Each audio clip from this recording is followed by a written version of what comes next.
Hi friends, मैं हूं योगेंद्र कुमार जायसवाल और आप देख रहे हैं सक्सेस ट्रैक।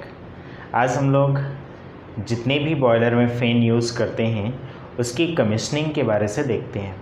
कमिश्निंग उसको कैसे किया जाता है और क्या क्या पैरामीटर्स का यूज़ किया जाता है और क्या क्या चेक लिस्ट होते हैं, है ना, और उसको कैसे प्री कमिश्निंग की जाती है उसके बारे से आज हम लोग प्रॉपर एक एक करके देखेंगे। और जो भी फ़ैन हम लोग यूज़ करते हैं उसमें क्या क्या डिज़ाइनिंग किया जाता है उसके बारे से हम लोग एक एक करके बात करेंगे। तो ये वीडियो थोड़ा सा लंबा हो सकता है, शायद एक आध घंटे का भी हो सकता है। तो ये वीडियो आप पूरा तक देखिएगा क्योंकि इसमें बहुत ज़्यादा नॉलेजफुल है और आपके बीओई के एग्ज़ाम के लिए या फिर बॉयलर फर्स्ट क्लास या फिर सेकंड क्लास के एग्ज़ाम के लिए मोस्ट इन्फॉर्मेटिव वीडियो हो सकता है। ये वीडियो हम लोग अभी इतने रात को शूट कर रहे हैं ताकि आप तक ये वीडियो पहुंचा सकें, तो प्लीज़ आप ये वीडियो में पूरा अंत तक बने रहिएगा। चलिए स्टार्ट करते हैं हम लोग। सबसे पहले देख लेते हैं फ़ैन की जो कमिश्निंग की जाती है वो कमिश्निंग हम लोग कब करेंगे। जब किसी पावर प्लांट का अगर इरेक्शन कंप्लीट हो जाए तो इरेक्शन कंप्लीट होने के बाद में हम लोग क्या करते हैं, हर एक इंस्ट्रूमेंट जो हम लोग यूज़ कर रहे हैं, हर एक डिवाइस जो यूज़ कर रहे हैं उसको यूज़ करके देखा जाता है। ठीक है, उसकी लोड पर कितना वेरिएशन आ रहा है, नो लोड पर या फिर लोड पर उसमें कितना वेरिएशन आ रहा है, वो सारे चीज़ को चेक किया जाता है। तो इस कमिश्निंग के दौरान हम लोग क्या क्या चीज़ को चेक करते हैं और कैसे उसको ट्रायल लिया जाता है उसके बारे से देखेंगे। तो आज हम लोग टॉपिक जो बात करने वाले हैं वो सिर्फ फ़ैन के बारे से रहेगा कि फ़ैन को कैसे कमिश्निंग की जाती है। तो फ़ैन को कमिश्निंग करने से पहले आपको बता दूँ, यहाँ पर कुछ पैरामीटर्स हैं जिसको आपको ध्यान में रखना पड़ेगा। यहाँ पर देखिए एक फ़ैन डायग्राम बनाया हूँ। इसका एक इनलेट डैम्पर या फिर आईडी फैन का सक्शन भी बोल सकते हैं, ये आउटलेट या फिर डिस्चार्ज डैम्पर होता है। और ये बाहर वाला भाग जो रहेगा वो क्या कहलाएगा, केसिंग कहलाता है। अंदर बीच वाला भाग सॉफ्ट है, इस पर सॉफ्ट लगेगा बेयरिंग के साथ में। और यहाँ पर बाहर की अंदर की जो ये ब्लेड्स दिखाई दे रही हैं वो क्या कहलाता है, एम्पेलर कहलाता है। तो यदि इस फ़ैन के बारे से और ज़्यादा जानकारी चाहिए आपको, इसकी थ्योरी क्या क्या फैंस यूज किया जाता है, तो उसके लिए मैं वीडियो के डिस्क्रिप्शन में एक लिंक डाल दूंगा जो वीडियो का पूरा आपको पता चल जाएगा कि सी लेयर फ़ैन क्या होता है ना, वो सारी चीज़ आईडी फ़ैन, एफडी फ़ैन, पीए फ़ैन, सेकेंडरी एयर क्या होती हैं और सी लेयर फ़ैन क्या होते हैं, स्कैनर फ़ैन क्या होते हैं, उसके बारे से मैं एक वीडियो अपलोड कर चुका हूँ। तो उसको जाके देख लीजिएगा कि कैसे वो काम करता है और क्या क्या उसकी परफॉर्मेंस होती है। चलिए नेक्स्ट हम लोग देख लेते हैं कमिश्निंग ऑफ फैन्स। जब भी हम लोग बॉयलर को कमीशन करते हैं तो हर एक स्टेप टू स्टेप उसको क्या किया जाता है, कमीशनिंग की जाती है। तो आज हम लोग फ़ैन के कमीशनिंग के बारे से देखेंगे। तो फ़ैन के कमीशनिंग के पहले हम लोग देख लेते हैं फ़ैन मार्जिन। मार्जिन क्या होता है, जब भी हम लोग किसी बॉयलर को ऑपरेट करते हैं तो क्या रहता है, कुछ न कुछ उसमें टॉलरेंस दिया जाता है। टॉलरेंस मतलब कि छूट। अगर किसी हम लोग मान के चलो कि 10 टन हम लोग का फ्लू गैस जनरेट हो रहा है तो सिर्फ और सिर्फ 10 टन तो कंटिन्यूसली नहीं बना रहेगा ना। तो क्या होता है, कभी कम या फिर कभी ज़्यादा क्या हो जाता है, वो फ्लू गैस जनरेट होता है। तो उसके लिए क्या किया जाता है, उस पर मार्जिन दिया जाता है। तो वो मार्जिन्स के बारे से हम लोग देख लेते हैं कि वो कैसे उस पर मार्जिन्स दिया जाता है।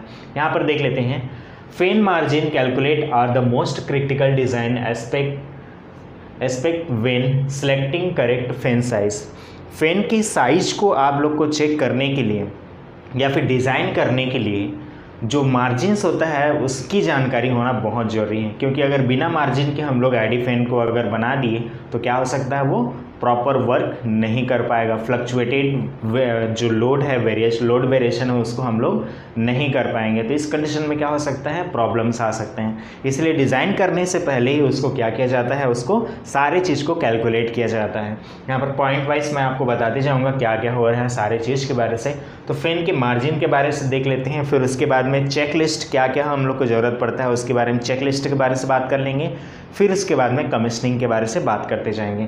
ये आपको मैं एक ही बॉयलर, कोई गैस फायर बॉयलर या फिर मल्टी फायर बॉयलर या फिर AFBC हो, CFBC हो, PFBC हो, जितने भी बॉयलर्स होते हैं सारे बॉयलर्स में इसी तरह से कमिश्निंग की जाती है। तो सारे को मैं एक साथ मर्ज करके आपको बता दूंगा।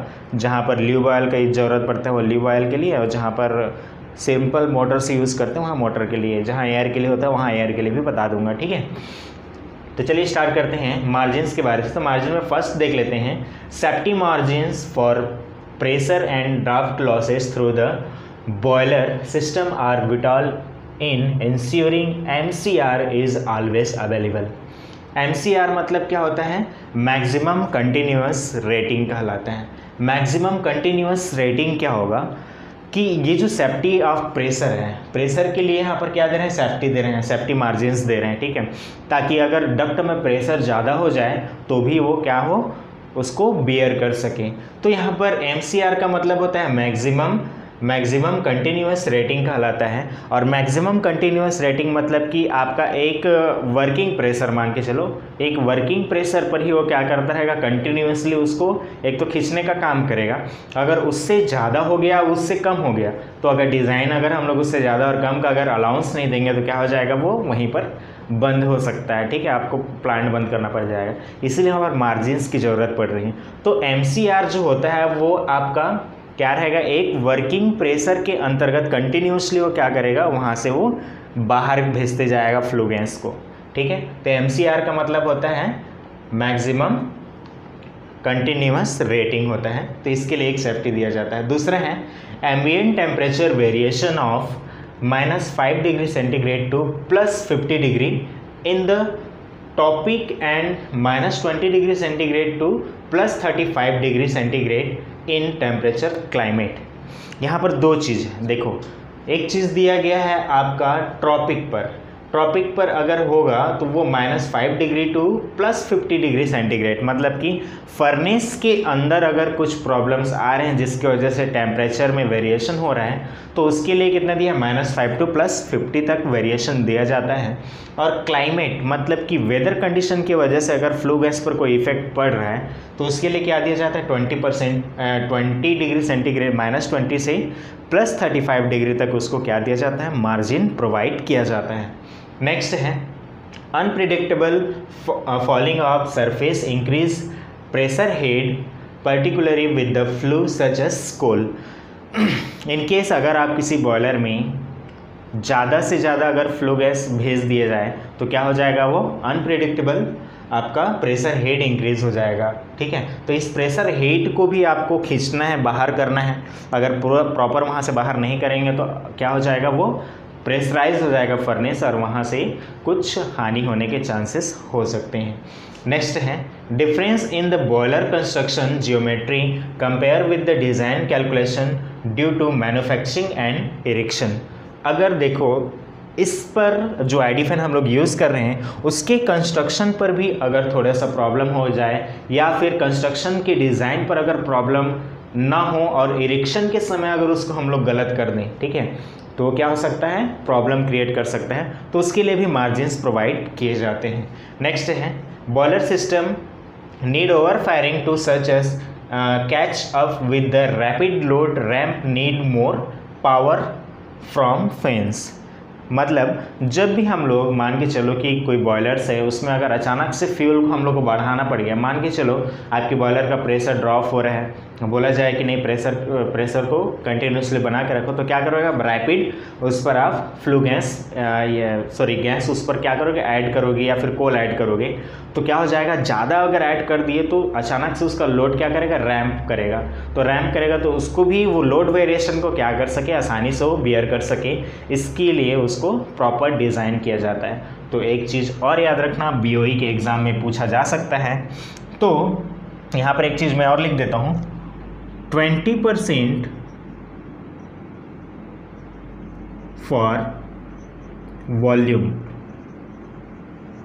मतलब जब भी हम लोग आईडी फैन या FD फैन को डिज़ाइन करते हैं तो वॉल्यूम के अकॉर्डिंग उसको 20% तक क्या दिया जाता है, मार्जिन दिया जाता है, ठीक है। मतलब कि वॉल्यूम क्या होगा कि उस फ्लू गैस के वॉल्यूम को खींचने की जो क्षमता है वो 20% क्या रखा जाता है, एक्स्ट्रा रखा जाता है, ताकि वहाँ से प्रॉपर हम लोग वहाँ से क्या कर सकते, नेगेटिव ड्राफ्ट बना सकें। नेक्स्ट है दूसरा देख लेते हैं हम, 44% variable pressure head, 44% for variable pressure head, ठीक है। जो 44% होता है, 44% जो होता है वो वेरिएबल प्रेशर हेड के लिए, मतलब अगर फर्नेस पर प्रेशर हेड ज़्यादा हो जाए या कम हो जाए तो उसके लिए क्या रखा जाता है, वेरिएबल प्रेशर हेड तक को भी हम लोग ध्यान में रख के आईडी फैन या फिर एफडी फैन का क्या किया जाता है, डिज़ाइन किया जाता है। नेक्स्ट है 20% मार्जिन फॉर टेम्परेचर। अब जो टेम्परेचर जो क्लाइमेट चेंज की वजह से या फिर टॉपिक की वजह से जो हो रहा है, फर्नेस के अंदर अगर टेम्परेचर डाउन हो रहा है या ज़्यादा हो रहा है तो उसकी केसिंग या फिर डक्ट पर कोई इम्पैक्ट ना पड़े, उसके लिए क्या किया जाता है, इसको डिज़ाइन किया जाता है। तो 20% फॉर टेम्परेचर, टेम्परेचर मतलब कि यही है एम्बिएंट टेम्परेचर वेरिएशन ऑफ, उसके लिए दिया जाता है। तो ये सारी चीज़ क्या है, इस फैन के मार्जिन्स के अंतर्गत आएंगे।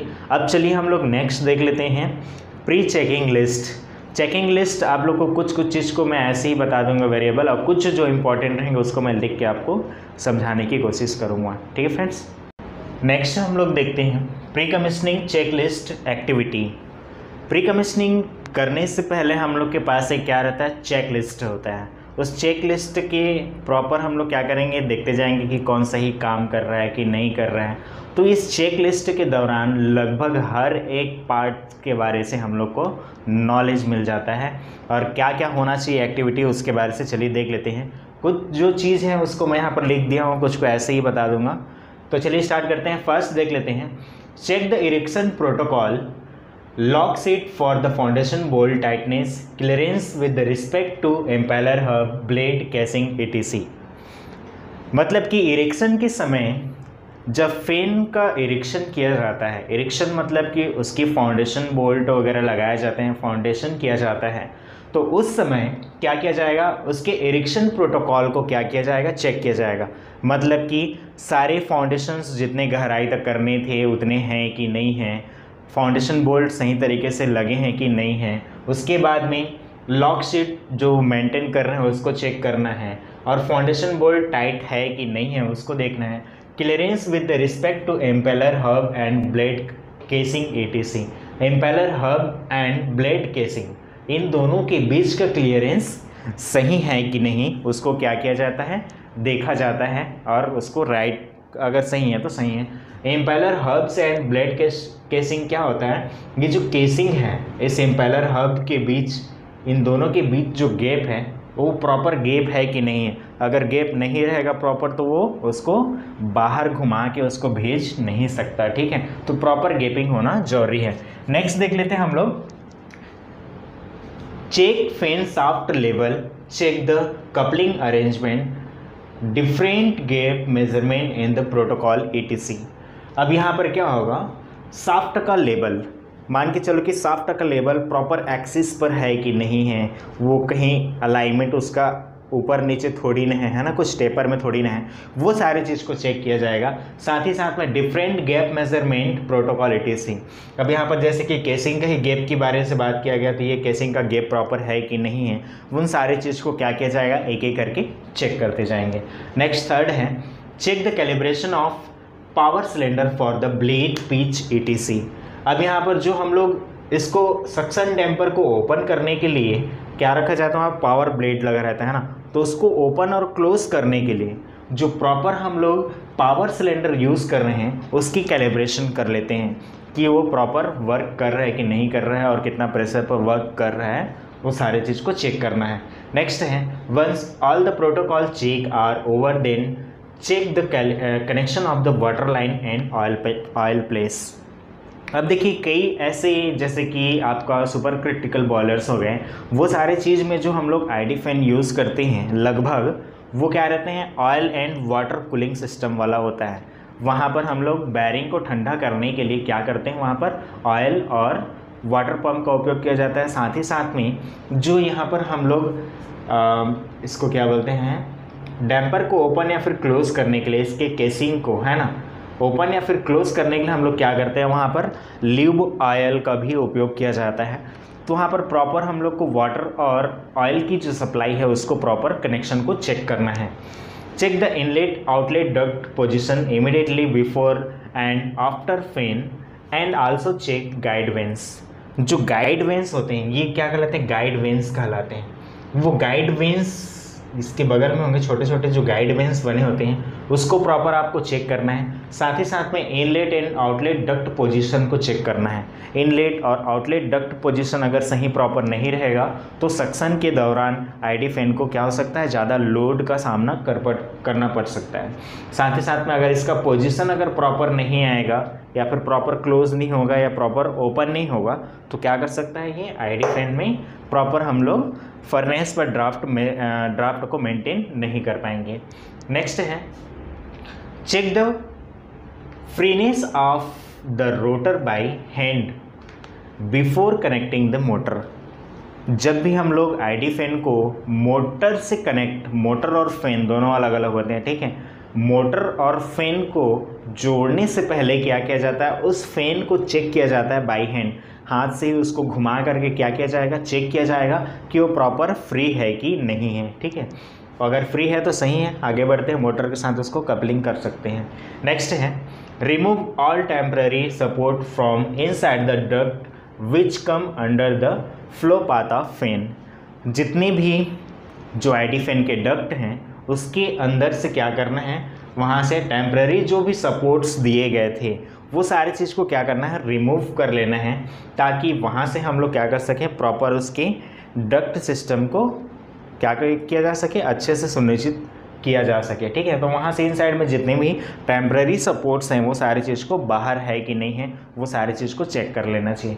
नेक्स्ट है all loose material around the fan area are clean.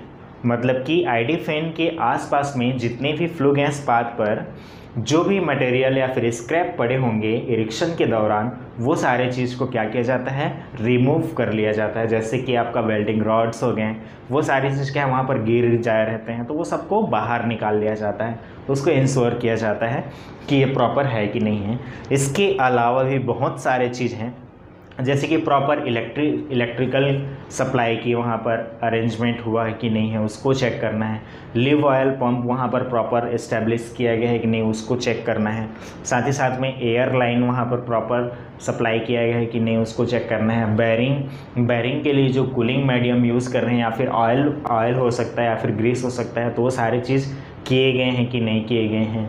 जब भी हम लोग को कमीशनिंग करना होगा उसके आसपास के एरिया में कोई इरिक्शन वाले काम तो नहीं कर रहे हैं, वो सारे चीज़ को आपको क्या करना है, प्रॉपर चेक करते रहना है।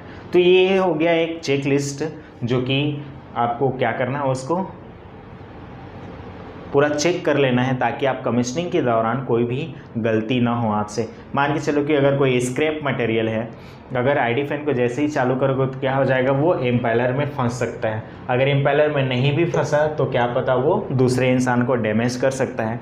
ज़्यादातर कोशिश किया जाता है कि फैन को हम लोग एक क्लोज डक्ट के थ्रू उसको क्या करें, कमीशनिंग करने की कोशिश करते हैं। ओपन डक्ट में हम लोग नहीं करते हैं। मतलब कि डिस्चार्ज को यदि आप ओपन डक्ट रखोगे, यहाँ पर डक्ट अगर नहीं लगाओगे तो क्या हो सकता है, वो किसी के ऊपर धूल डस्ट जो भी उसमें चिप्स रहते हैं, मेटल चिप्स, वो उड़ के उसको क्या कर सकता है, इम्पैक्ट कर सकता है और उसको क्षति पहुँचा सकता है, ठीक है।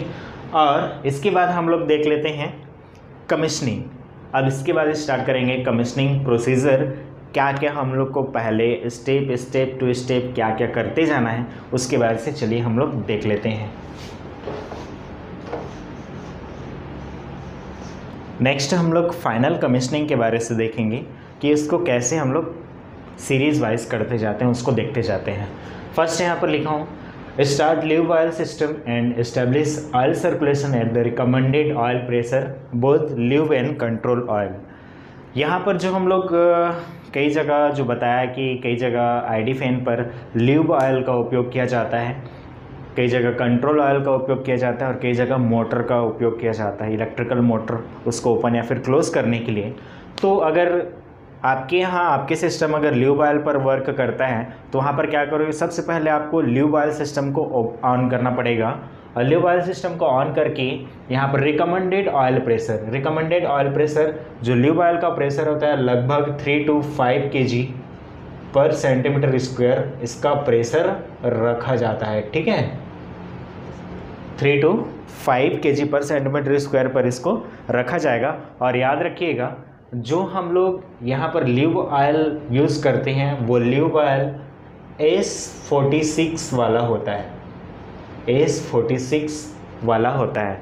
इसका जो ऑयल का नंबर है वो क्या रहेगा, S46, और जो टरबाइन पर यूज़ करते हैं वो T46 होता है। इसमें कन्फ्यूजन मत होना, ठीक है, S46 और T46। तो यहाँ पर जो यूज़ करेंगे वो कौन सा ऑयल रहेगा, S46 ऑयल का उपयोग किया जाता है गियर के लिए। और नेक्स्ट देख लेते हैं, after obtaining clearance from all agencies, जब सभी एजेंसीज मतलब कि मेंटेनेंस डिपार्टमेंट हो गया, मैकेनिकल डिपार्टमेंट हो गया, इलेक्ट्रिकल डिपार्टमेंट हो गया, तो उससे क्या करते हैं हम लोग, पहले हम लोग परमिशन लेते हैं, ठीक है, क्लियरेंस मांगते हैं कि भैया चालू करने के लिए क्लियरेंस है कि नहीं है, प्रॉपर वहाँ पर करंट का सप्लाई है कि नहीं है, वहाँ पर कोई फील्ड में काम थोड़ी कर रहा है, कोई मैकेनिकल वर्क थोड़ी बचा है, वो सारे चीज़ को क्या करते हैं, हर एक एजेंसी से हम लोग क्लियरेंस ले लेते हैं। क्लियरेंस लेने के बाद में क्या करेंगे, start the motor and decouple condition and check the direction of rotation. उसके बाद हम लोग क्या करेंगे, आईडी फैन या फिर जो भी फैंस है उसको स्टार्ट करेंगे। और स्टार्ट करने का प्रोसीजर आपको पता ही होगा, SOP सब जगह रहता है। तो स्टार्ट करने का प्रोसीजर अगर आप बोलोगे तो मैं और वीडियो उसको बना दूंगा, कैसे उसको स्टार्ट किया जाता है, क्या क्या उसमें आपको फॉलो करने हैं, वो सारे चीज़ के बारे से बता दूंगा। तो सभी एजेंसी से जब हम लोग को क्लियरेंस मिल जाएगा मैकेनिकल इलेक्ट्रिकल इंस्ट्रूमेंट डिपार्टमेंट से, तो हम लोग क्या करेंगे, उसको फिर मोटर को स्टार्ट करेंगे। और मोटर को स्टार्ट करने से पहले आपको चेक कर लेना है कि मोटर जो है फैन के साथ में अटैच ना हो, डिकपल्ड कंडीशन में होना चाहिए। फिर उसके बाद में उसके डायरेक्शंस ऑफ रोटेशन को चेक करना है, मतलब कि वो सही डायरेक्शन में रोटेट कर रहा है कि नहीं कर रहा है, उसको चेक करना है। यदि इन केस अगर डायरेक्शन ऑफ रोटेशन अपोजिट है, जैसे यहाँ पर इसका फैन का डायरेक्शन क्या होना चाहिए, क्लॉकवाइज में, अगर इधर से देखेंगे तो क्लॉकवाइज होना चाहिए, ठीक है, लेकिन मोटर के साइड से देखेंगे तो एंटी क्लॉकवाइज में रोटेट करेगा। तो जब अगर मान के चलो कि ये एंटी क्लॉकवाइज में यहाँ से देखेंगे, तो अगर एंटी क्लॉकवाइज में घूमेगा तो क्या हो जाएगा, ये अपोजिट मतलब चिमनी से आप फर्नेस की ओर भेजना चालू कर देगा। तो ऐसे में प्रॉब्लम हो सकते हैं ना, तो इस चीज़ को ध्यान रखना है आपको, डायरेक्शन ऑफ रोटेशन को चेक करना है। तो डायरेक्शन ऑफ रोटेशन यदि रिवर्स है, रिवर्स डायरेक्शन में घूम रहा है, तो उसको क्या करोगे आप, फिर से इलेक्ट्रिकल वालों को बोलोगे और उस मोटर के रोटेशन की डायरेक्शन को चेंज करवाओगे, ठीक है। उसके बाद क्या करना है, checking and commissioning of VFD system in addition. ये VFD सिस्टम क्या होता है, वेरिएबल फ्रीक्वेंसी ड्राइव सिस्टम के नाम से जाना जाता है। VFD मतलब होता है वेरिएबल फ्रीक्वेंसी ड्राइव सिस्टम कहलाता है। मतलब कि आपको चेक करना है वो प्रॉपर काम कर रहा है कि नहीं कर रहा है। और VFD क्या होता है वहाँ पर आपको बताऊंगा, आगे चलो पढ़ लेते हैं। Start the motor once again and put under 8 hour trial run in case of VFD। ये VFD फिर आया है, तो VFD यहाँ पर क्या हो रहा है, जब मोटर को स्टार्ट कर लिए उसके बाद में हम लोग को क्या करना है, अब 8 आवर ट्रायल के लिए उसको रखना है, ठीक है, डिकपल्ड कंडीशन में उसको चालू करके छोड़ना है। और VFD वेरिएबल फ्रीक्वेंसी ड्राइव मतलब कि आपको क्या करना है, अगर यहाँ पर दो कंडीशंस है आपके बॉयलर में, हम लोग क्या करते हैं, आईडी फैन को दो तरीके से हम लोग फर्नेस पर ड्राफ्ट को मैनेज करते हैं। या तो हम लोग आईडी फैन की स्पीड को कंट्रोल करके हम लोग फर्नेस का ड्राफ्ट मेंटेन करते हैं, या फिर हम लोग डैम्पर को ओपन या फिर क्लोज करके और आईडी फैन की स्पीड को स्थिर बना के करते हैं, ठीक है। तो आपके यहाँ जो भी कंडीशंस है, अगर आप फैन की स्पीड को कम ज़्यादा करके ड्राफ्ट मेंटेन करते हो तो फैन को कम या फिर ज़्यादा कर करके क्या करना है, फ्रीक्वेंसी को चेंज कर करके उसके सारे करेंट और वाइब्रेशंस वगैरह को, टेम्परेचर्स को चेक करना पड़ता है, ठीक है। तो आप क्या करोगे, 8 घंटा ट्रायल लोगे। अगर इनकेस आपके यहाँ जो बॉयलर है वो अगर सिंक्रोनस मोटर है, सिंक्रोनस मोटर नेक्स्ट देख लेते हैं। Synchronous machine put the machine under 4 hour trial through channel 1 and under 4 hour trial through channel 2। मतलब अगर आपके यहाँ का जो मशीन अगर सिंक्रोनस मोटर है, सिंक्रोनस मतलब कि एक ही स्पीड पर वो चलता रहेगा, ठीक है, सिंक्रोनस मोटर पर है और हाई स्पीड पर अगर वो रन कर रहा है तो उसको क्या करते हैं, सबसे पहले 4 आवर के लिए 4 आवर्स के लिए उसको क्या किया जाता है, ट्रायल बेसिस पे रखा जाता है। फिर उसके बाद सेकेंड चैनल में फिर से 4 घंटे के लिए उसको फिर से चला करके रखा जाएगा। नेक्स्ट है performance of the motor to be monitored by logging load, current, vibration and temperature of winding and bearings.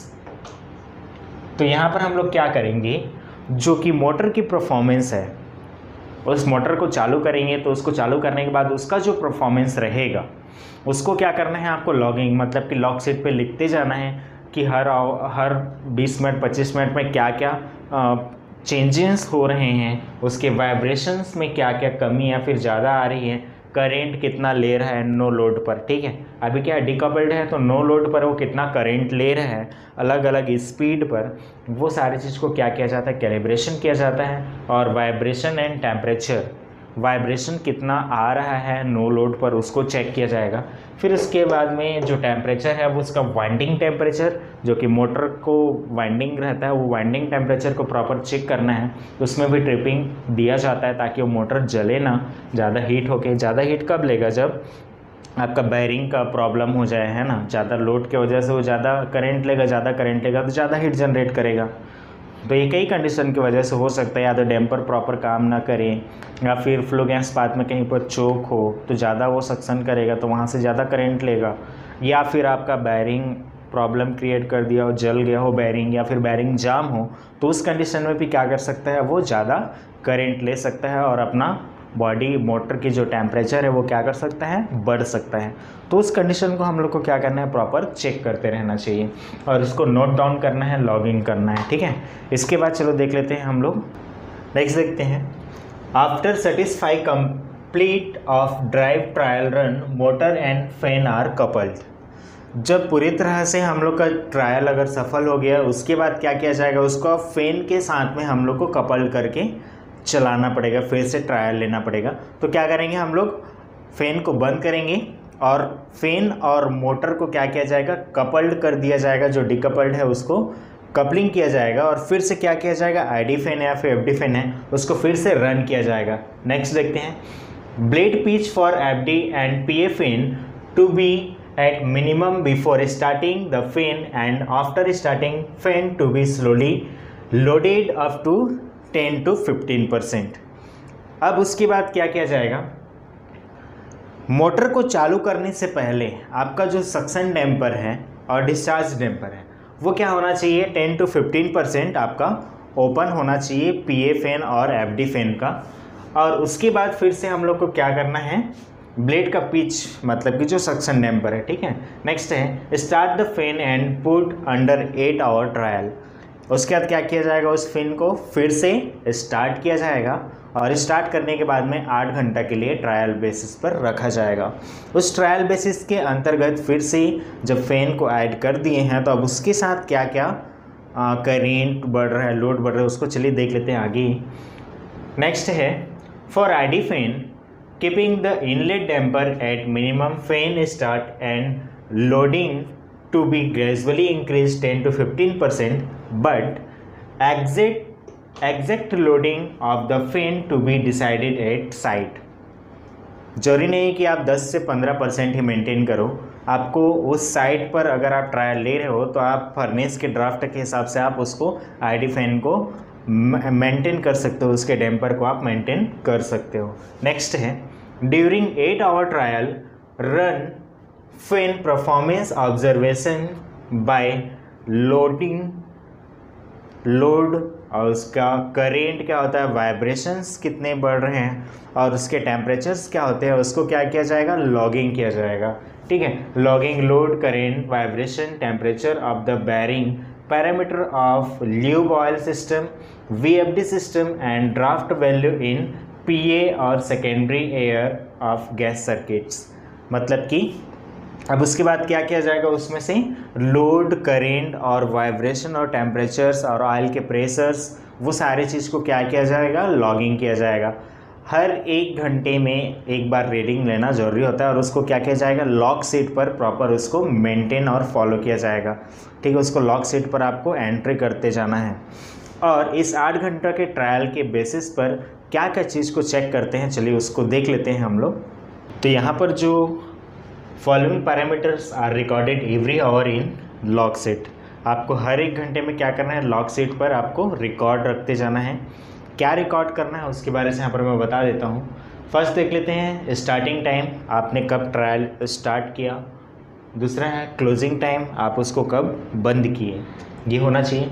Next है वेन का एंगल, मतलब कि जो वेन्स हम लोग यूज़ कर रहे हैं सक्शन डैम्पर पर, उसका एंगल क्या है वो चेक करना है और उसको नोट करना है। नेक्स्ट है करंट एंड वोल्टेज कितना ले रहा है हर एक फ्रीक्वेंसी पर उसको। डिस्चार्ज प्रेशर, एफडी फैन या फिर आईडी फैन के आउटलेट का डिस्चार्ज का प्रेशर कितना हो रहा है वो चेक करना है।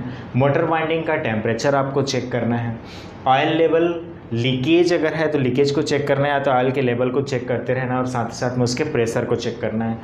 Cooling water temperature and flow और उसका प्रेशर को क्या करना है प्रॉपर चेक करना है। कूलिंग वाटर के लिए जो हम लोग आईडी फैन एफडी फैन में जो कूलिंग के लिए हम लोग सप्लाई कर रहे हैं उसको क्या किया जाता है, चेक किया जाता है, उसके टेम्परेचर और फ्लो और उसके प्रेशर क्या क्या होने चाहिए उसको देखना है।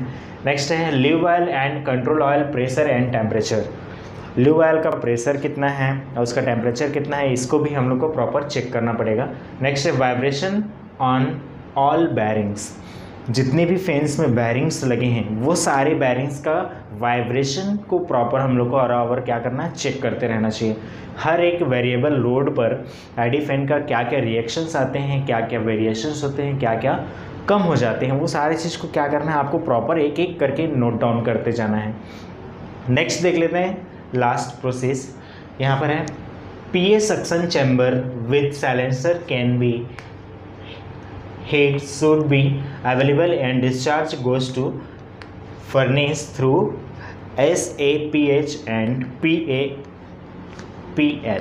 ठीक है, ये SAPH क्या है, सेकेंडरी एयर प्रीहीटर और ये है प्राइमरी एयर प्रीहीटर। ठीक है, तो सेकेंडरी एयर प्रीहीटर और प्राइमरी एयर प्रीहीटर के लिए क्या दिया जाता है, डिस्चार्ज दिया जाता है और वहीं से ही लिया जाता है सक्शन के लिए आईडी फैन का। ठीक है, तो इस चीज़ को याद रखिएगा। तो इसके बाद सभी ट्रायल होने के बाद में ये क्या होता है, कमीशनिंग कंप्लीट हो जाती है और इसके बाद क्या किया जाता है, ऑपरेशन के लिए उसको हैंड ओवर कर दिया जाता है ऑपरेशन डिपार्टमेंट वालों को और उसको फिर ट्रायल कंप्लीट होने के बाद में सारे डॉक्यूमेंट्स को सबमिट कर दिया जाता है और वो प्रॉपर अगर पाया जाता है तो उसको फिर हम लोग क्या कर लेते हैं, ऑपरेशन के लिए तैयार कर लेते हैं। ठीक है, तो ठीक है फ्रेंड्स, अगर कोई पॉइंट छूटा होगा तो देख लीजिएगा, बाकी तो मैं पूरा बता ही दिया हूँ। और ये वीडियो आपको कैसा लगा प्लीज़ आप कमेंट्स करके ज़रूर बताइएगा और यदि वीडियो अच्छा लगा हो तो लाइक करना बिल्कुल मत भूलिएगा, क्योंकि आपके एक लाइक हम लोग को पॉजिटिव एनर्जी देता है, तो इसलिए ज़रूर ही बोलना। और यदि आपने अभी तक मेरे चैनल को सब्सक्राइब नहीं किया तो सब्सक्राइब करना बिल्कुल मत भूलिएगा। And thanks for watching this video, thank you so much.